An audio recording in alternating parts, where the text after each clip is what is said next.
I've been running a lot of tests on dating apps, and lately it's been about Hinge X and whether it's actually worth paying for. So let's get right into my results. Now, I got 12 matches off of 500 likes on Hinge X. It's currently priced at $50 US. I sent 50 likes per day, which took me about 10 minutes. And I mean, that's like a match per day, which isn't too bad. I mean, if you can get that, that's easily a few first dates set up per month. Now with Hinge Plus, which is $30 a month, I had 8 matches off of 500 likes. And interestingly, it took me double the amount of time to do because Hinge X has this enhanced recommendations, which means you get shown better looking people more often. And I noticed with Hinge X, not always, but most of the time when I open up the app, that the first like 1 or 2 dozen profiles were bangers, were like very attractive women. This was like the first time when I would open it up in the day. By the time I got to the 50th like, I was swiping no probably 90% of the time. So it kind of just front loads you, just here's a bunch of attractive people, swipe right on them, and then you're good. But now with the free version, I actually had 10 matches off of 500 likes, which is interesting because it went up over the plus version. But it took me 2 months to do because there's only 8 likes per day. So like regardless, whichever you choose, you shouldn't really stick to the free version unless you're like mainly using Tinder or something. Because I mean, that is just way too slow. But yeah, Hinge X gave me 50% more matches than Hinge Plus, and I got those matches a lot easier. So in that regard, it is very much worth it. The reason for this is because of the priority likes, skip the line features, which just shows your profile so much more often. But yeah, it's worth it. If you break it down cost per match, if you want to go that deep into it, Hinge Plus is better, but you're getting less with the same amount of effort. So it depends of how much, how you value your time. But it's very important why I recommend. I mean, this is in Canadian dollars, this is freaking $70. That's a lot of fucking money. But I consistently find that the apps are best done in sprints where you're only using it for like a month, maybe 2.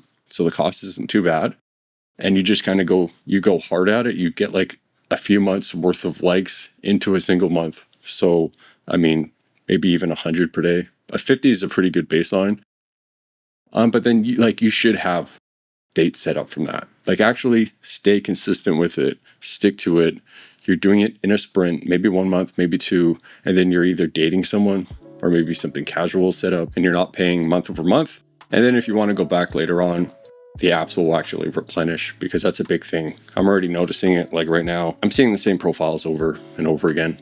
And I actually go up to the top right and I just say, I don't want to see this one anymore.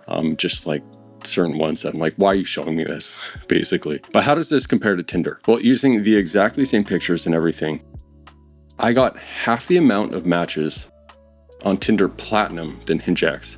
And the Platinum version of Tinder is actually a few bucks more. And this is, a lot of the results are location dependent. Like I'm working with somebody, I was just talking to him today. He's in Winnipeg. He is not getting practically any results on Hinge, but Bumble is working and Tinder's okay. And yet Bumble is just like dead here. I don't know why there's a huge disparity. It just certain apps happen to catch on. But for whatever reason, Hinge X is doing very, very well for me. Hinge in general. And like I'd say 8-9 times out of 10, Hinge is probably your best option. And then whether the next best app is Tinder or Bumble really depends on like where you're at, where you live basically. But do make sure when you're using it to not comment.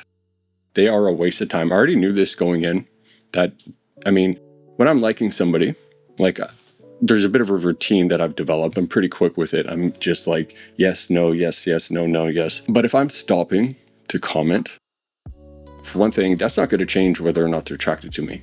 If some chick, sent me an amazing question, yeah, I might respond, but it's not actually going to be like, okay, now I'm interested in her just because of some fucking words on a screen. That's not going to happen. And I even tested this too, just so I can say it.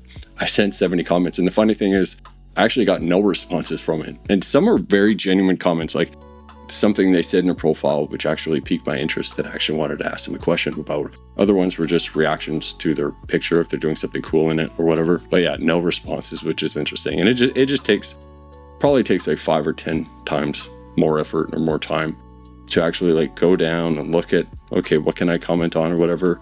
So yeah, don't really bother with that. Other than that, do try to stick with a 50 minimum like per day or whatever. Actually count it.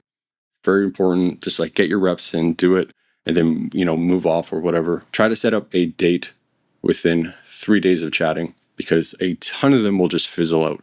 No matter how engaged you think they might be or whatever, a lot of matches just won't go anywhere. It's just the way it is. Now, I often hear the question, should you keep the conversation on the app, or should you get their number or drop your number? And first, it doesn't really matter. Like, if they're interested, it won't really change anything. But I just think it's typically better to wait until the second date to actually offer it. Because, they don't know if you like you're still a stranger as they are to you. So, just keep it on the app. If you both like each other and you're going to have a second date, then just, you can do that then. And finally, remember, Hinge X or any subscription tier won't fix bad photos. So that's your priority. All this stuff is great, and it can amplify your profile, doing all these things, getting the premium subscription. But, you need good pictures. Your bio comes second, but the picture is very, very, very important. So, actually put effort into it. But otherwise, if you have results in Hinge X, Hinge Plus, the free version, whatever, let me know how it's going for you. And I'll talk to you in a few days.